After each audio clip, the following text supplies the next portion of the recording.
Good morning, Math 20-1. We are getting to lesson 6.2 still, but we're just doing the second half of it. So we'll start off with a little bit of review, then we'll start off a little bit of 6.3, and then we will be done for the day.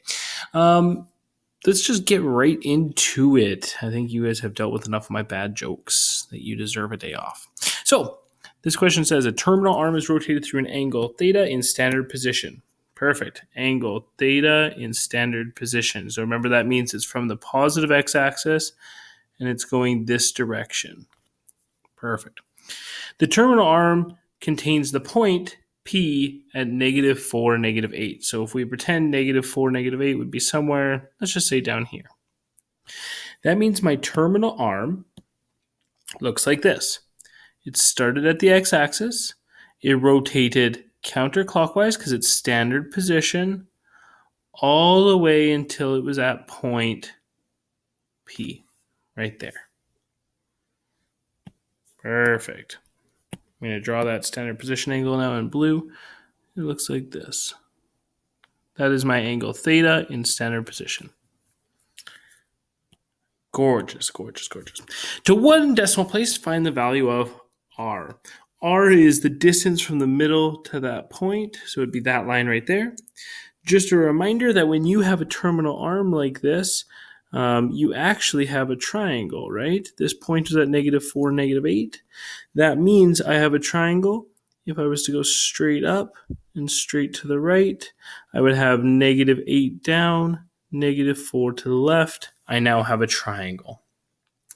To figure out the R value, we're going to do a little bit of Pythagorean Theorem. We're going to use brackets because we're smart people. So -8 squared plus -4 squared equals R squared. So it's going to be 64 plus 16. You have 80 equals the R squared. You're going to square root both sides. So square root of 80 equals R. And that is definitely something you can reduce. 80 divides by 16 to become 4 root 5. So that distance R is 4 root 5. Awesome. Question B, determine the reference angle. Now this is not angle theta, the angle that they've labeled. The reference angle, remember, is from your terminal arm to the closest x-axis. This portion right there is the reference angle. I'm just going to call it x for now. If you want to find the reference angle, you're going to have to do SOHCAHTOA. You can use any of the ratios realistically, but the best ratio to use in this question would be tangent. The reason why tangent would be the best ratio to work with is because when you do tangent of the angle, it'll equal opposite, which is -8, over adjacent, which is -4. And you'll notice that this is just tangent of 2. -8 and -4 becomes +2. Whenever we're calculating reference angles, try to use a positive trigonomic ratio. The other trigonomic ratios would be negative. So sine would end up being negative and cos would end up being negative. We try to work with the positive one. To figure out that angle, we're going to hit second tan of 2. And that will tell me what that angle is. We throw that in our calculator. Second tan of 2. And I get 63 degrees. That means this angle in here is 63 degrees.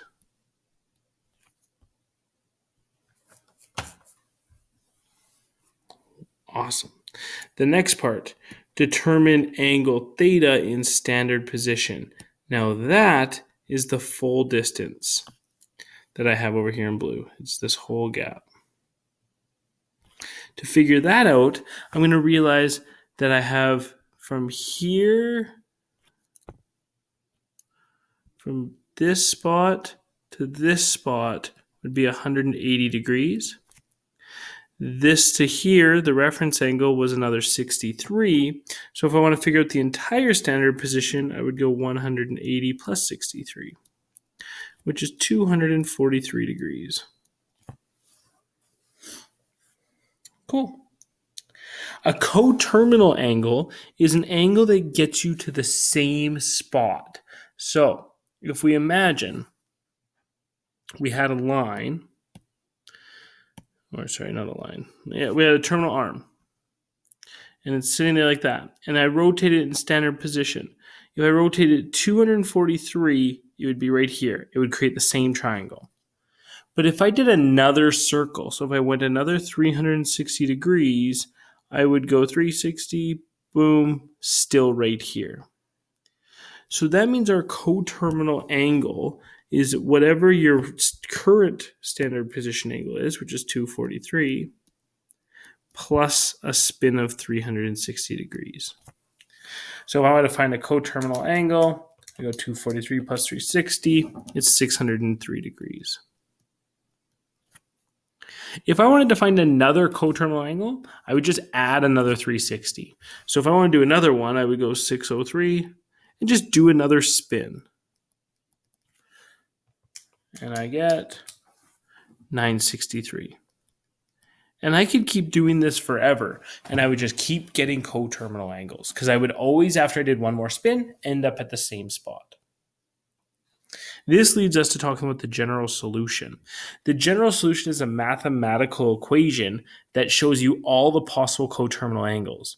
That mathematical equation is 243 degrees, which is our standard position angle, plus or minus 360 degrees. If I added 360 degrees, I'm doing a spin counterclockwise. If I subtract 360 degrees, I'm doing a spin clockwise, but I would still get to the same spot. And then I say it's 360 degrees times n, where n is the number of spins that you do.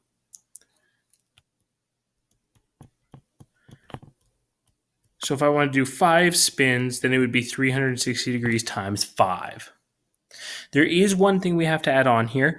N can't be a decimal, because if it's a decimal, it means you're doing half a spin, and then it wouldn't be 360 anymore.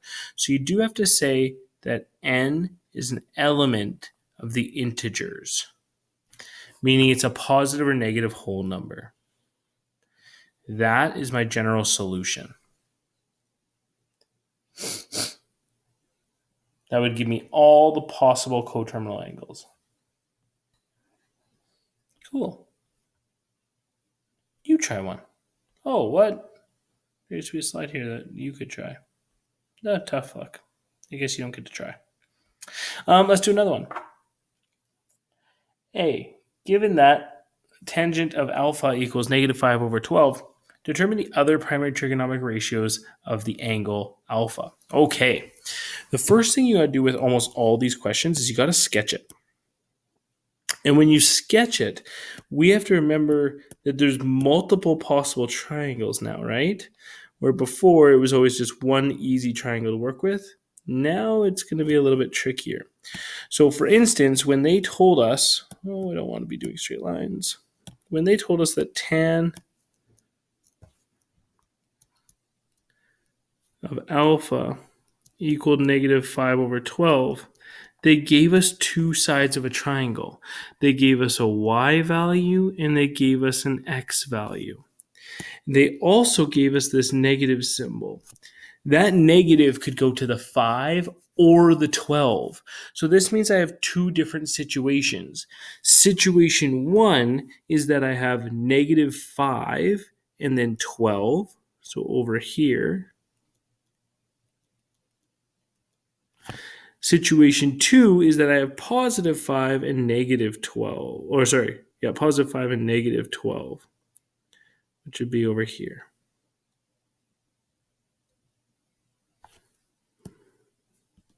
Just a second. I botched writing this out. There we go. And up here on the left, what am I doing, Mr. Kennedy? Negative 12, 5. There's two different situations. Both of those points are technically possible because they both create triangles in which I have side lengths that would create a tangent of negative 5 divided by 12. This one is positive 5 up, negative 12 to the left. This one out here is positive 12 to the right, but then negative 5 down. See how I have two different triangles? This means that when the question says, determine the other primary trigonomic ratios, you have to have two situations. Situation 1 is if you're in quadrant 2. Situation 2 is if you're in quadrant 4. So you're actually going to have to do this question essentially twice. We'll start with quadrant 2.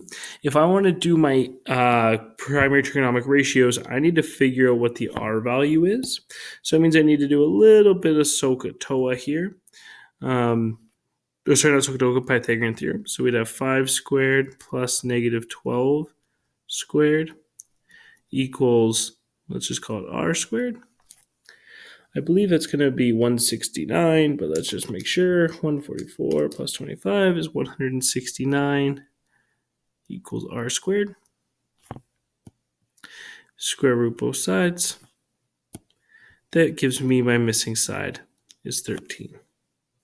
And the beauty of these triangles being the same triangles but in different spots means this R value is also 13.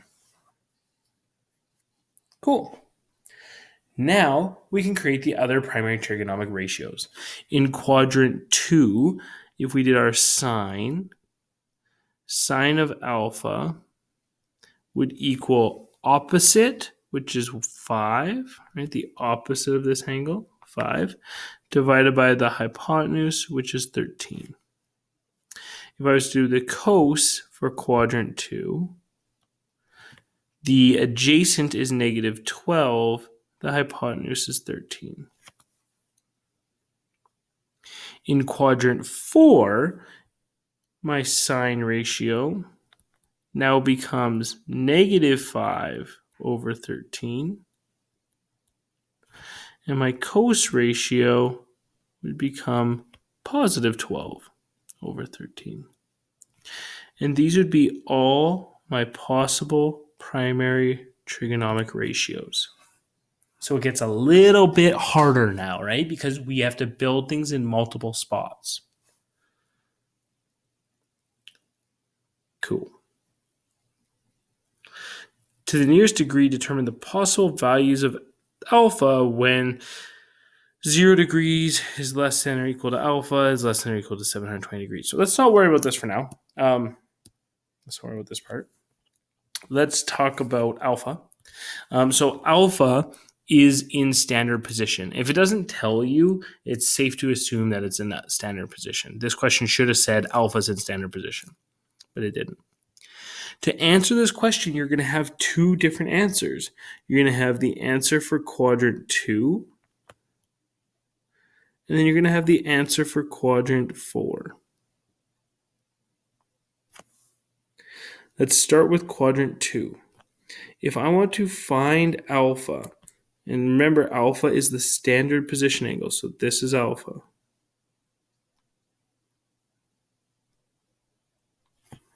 I'm going to have to figure out this gap in here, which we'll call angle X. Right? With triangles, all I can do is figure out the inside angles. So let's do that. I'm going to have to use a primary trigonomic ratio to do this. I'm going to use sine for quadrant 2. The reason I'm going to use sine is because it's positive 5 over 13, and I want to use positive ratios. If I go second sine, and then 5 over 13 goes in the brackets.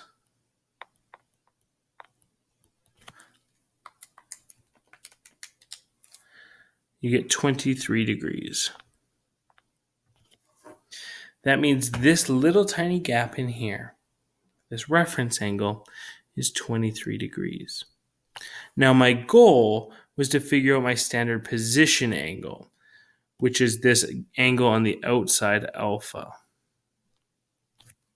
To figure that angle out, I'm going to go 180 degrees because that's what would get me all the way around like this.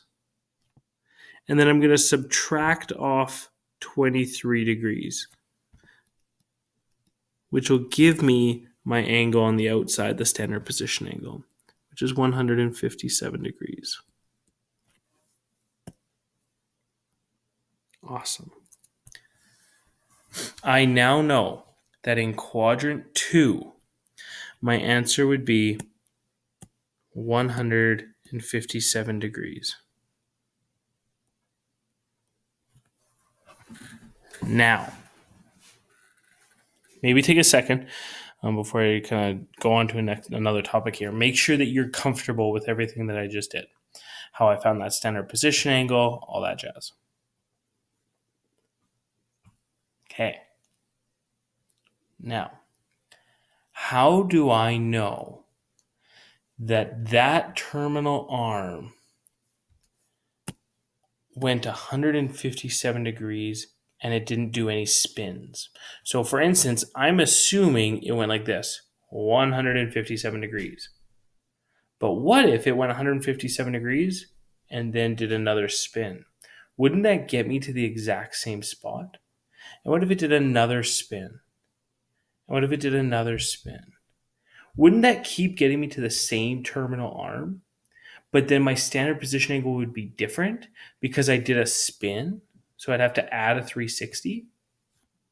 The way that you know which angle your standard position angle is on this right here. That's why they provided us with this. They're telling you that your answer has to be in between 0 and 720 degrees. So it is possible that you have more than one standard position angle. You could have a coterminal angle that would also get you to that standard position angle. So what we do is we're going to go 720. We're going to go 157. And we're going to add a spin to it. If I go 157 and I add 360, it gives me another standard position angle of 517, which is in between 0 and 720. So that is a good answer. And I need to do it again. So now I'm going to go 517 and I'm going to add 360 degrees. I'm going to do another spin. When I do that, I get an answer of 877. 877 degrees is too big. That's bigger than 720. So that is not a good answer. My answers for quadrant 2 would be 157 degrees and 517 degrees. Those would both get you to the same location. Cool. Quadrant 4. Now I have to do this all over again for quadrant 4. If we look at quadrant 4, we have a triangle. We're looking for the standard position angle. This time the standard position angle is going to go a little bit further. So it's going to still start at the same spot as this bright green one did before. But now it's going to go past my first terminal arm all the way around to here. And that's the standard position angle I'm going to be looking for. To be able to do that, I'm going to have to figure out this angle right here. Now, the plus side is I know these two triangles are the same. Look at their sides. They're all the same. That means they share the same reference angle. So this reference angle is, in fact, 23 degrees. To figure out my standard position angle, I'm now going to go a full circle would be 360 degrees. And then I'm going to subtract away that 23 degrees. I'm going to subtract away this portion, which would leave me with my standard position angle, alpha. You put that in your calculator, you get 337 degrees. So my first answer is 337 degrees. Just like before, we're now going to have to find coterminal angles that would also get us there. So if I went 337 and I added a spin of 360 degrees, that would give me 697 degrees, which is going to be acceptable. If I did 697 and I added another spin, that would get me too big of a number. It would get me 1057. That is definitely too big, right? I had to be underneath 720, so that answer is no good. My coterminal angles that would get me to quadrant 4 are 337 and 697.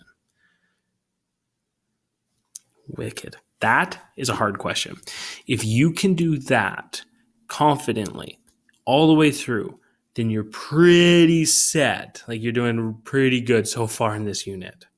To see if you're at that level, try a question on your own. So here's one right here. See if you can build it in both quadrants the way I did in the question above.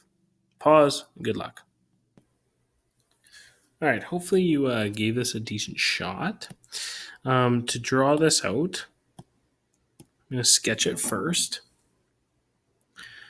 They gave me sine of an angle, and sine is y, which is the opposite, over r. Now, we know that r is always positive, so that means the negative does go with the y value. So the two spots that I could draw this would be to the bottom left or to the bottom right. Oh, that didn't right. Whoa, what's going on? Try that again. So I'm either in one of those two quadrants. The reason why is because if I was to make these triangles, this would be -4. It went 4 units down, and this r value would be 3. If I was to make this into a triangle, it would be -4 because it went down 4 with an r value of 3. Oh my goodness, Mr. Kennedy. Just creating questions that aren't even possible. That 3 is a typo. And here I am. I sent you off into the world to do this. That should be a 5, not a 3. If you tried doing it with a 3, you probably got error. Oh my goodness. I'm gonna make sure I remind you guys to fix that typo. That's a massive typo. Okay. Once you've figured that out, to figure out the other primary trigonometric ratios, you're going to have to figure out the other side length. The other side length will be done using Pythagorean Theorem. It'll be 5 squared minus -4 squared equals x squared. That's going to be 9 equals x squared, which means 3 equals x. But we want to remember that if I went to the right, that makes sense that it's 3, but if I went to the left, there's no way that's 3. It would actually have to be -3, right? Because I went to the left on a graph. So you got to think a little bit before you just plug in numbers of 3. If I want to do my trigonometric ratios, I have two situations. Situation 1 is that I'm in quadrant 3. Situation 2 is that I'm in quadrant 4. We'll do quadrant 3 first. So they already told us sine, so let's do cos.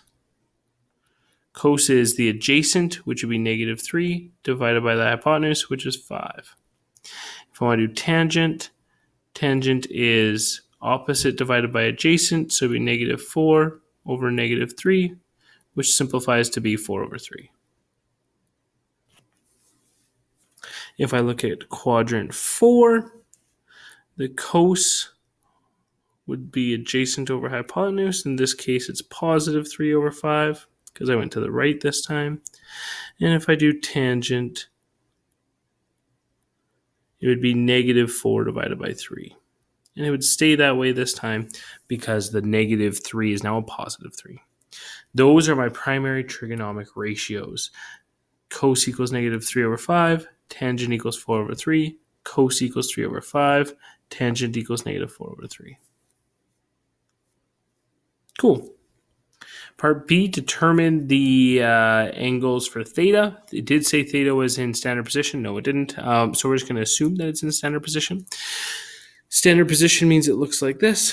So let's do quadrant 3 first. Standard position would be from the positive x all the way around to here. If I want to figure that out, the only way I can do that is by figuring out what this little gap in here is. So I'm going to have to use SOHCAHTOA to find that angle. I'm going to use my tangent ratio this time. The reason I'm using my tangent ratio is because it's positive over there. It was 4/3. If I do second tan, 4/3, it will give me my angle, 53 degrees.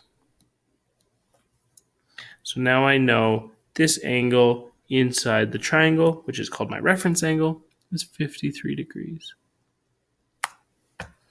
To figure out the green angle over there in quadrant 3, I'm going to have to go 180 degrees because that gets me halfway around, plus that reference angle of 53 degrees to get me a total of 233 degrees. Awesome. If I want to do quadrant 4, I'm going to remember that these two triangles are the same, so that means this reference angle is also the same. It's 53 degrees. Now my reference angle goes like this all the way around, or my standard position all the way around past there to that spot. And the way we're going to figure out that angle is by going 360 degrees, which would be a full circle, and then subtracting that reference angle of 53 degrees. So 360 minus 53 gives me a total of 307 degrees. I have no coterminal angles because the question said I had to be in between 0 and 360. If I added a spin, I obviously have too big a number. So my only answers for this question are 233 and 307. Awesome.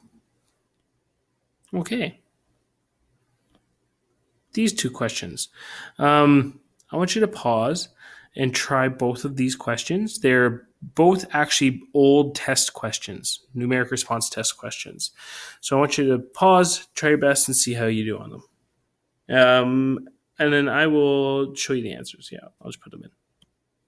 Okay, hopefully you tried that. Let's see what the right answer is. The first question says that the reference angles must always be between 0 and 90.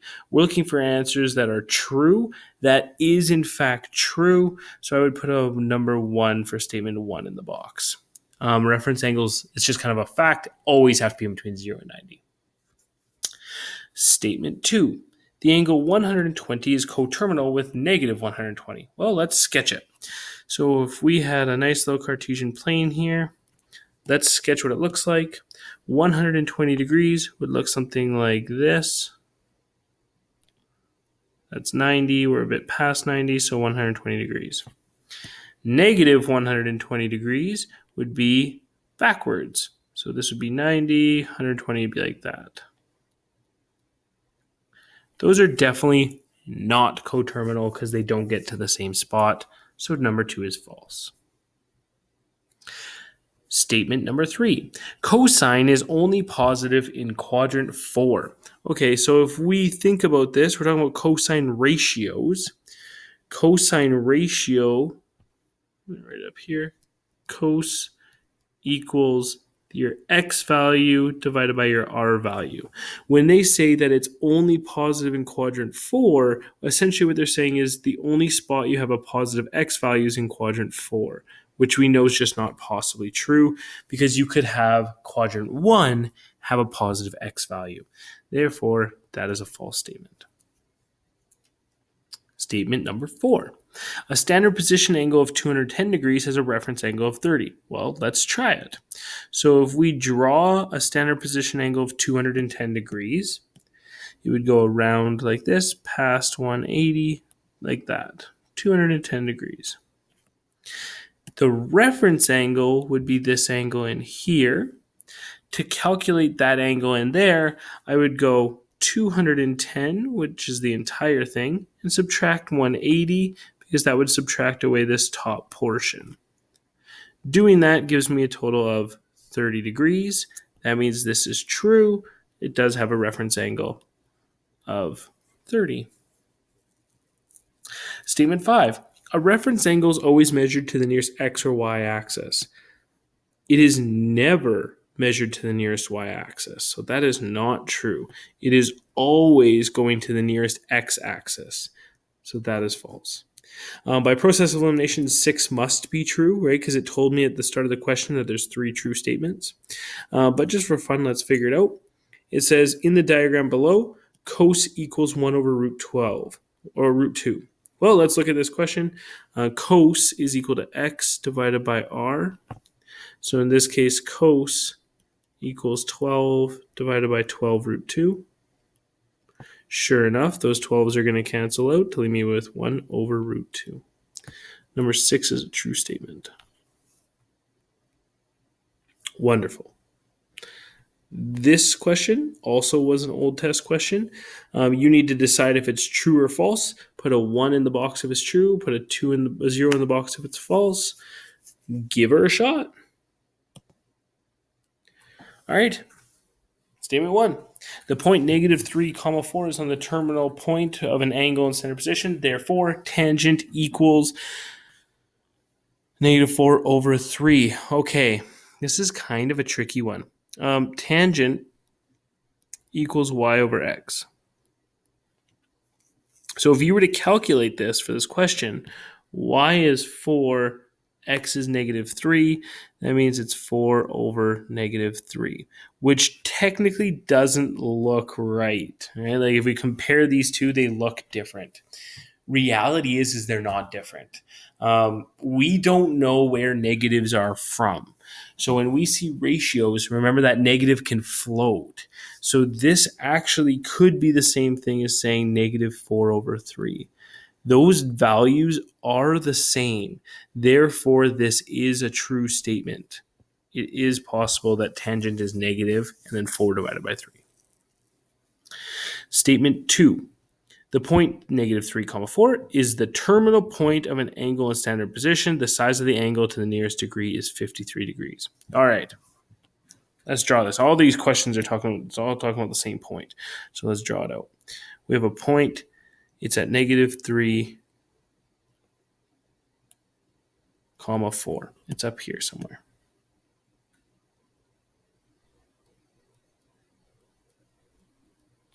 Like that. They're saying that that point is in standard position. Right? Angle in standard position. The size of that angle is 53 degrees. I can just look at this and know that's wrong because standard position is this. And that is bigger than 90 degrees. Therefore, it's definitely not 53 degrees. I don't know what that standard position angle is, but it's not 53. So that is a false statement. 0. Statement number 3. The point -3, 4 is the terminal point on an angle in standard position. The reference angle is 53 degrees. The reference angle is in between our terminal arm and our closest x-axis. It's this thing right here. To calculate that, we need to use SOHCAHTOA. Now, ideally, we are going to create a triangle and use a positive trig ratio. So if we look at this, this is -3 to the left, 4 up. Tangent is not a positive ratio, so I'm actually going to find r, and it's 5 if you do Pythagorean Theorem, and then I'm going to do my sine ratio because my sine ratio is positive, and I would prefer to use positive ratios. Sometimes our calculators just don't handle negative ratios well. If we go second sine of 4 over 5, it'll tell us that reference angle. So I go second sine 4 divided by 5, and I think it is going to be 53 degrees. It is, in fact, 53 degrees. Therefore, statement 1 is true, or statement 3 is true. So I'd put a 1 in there.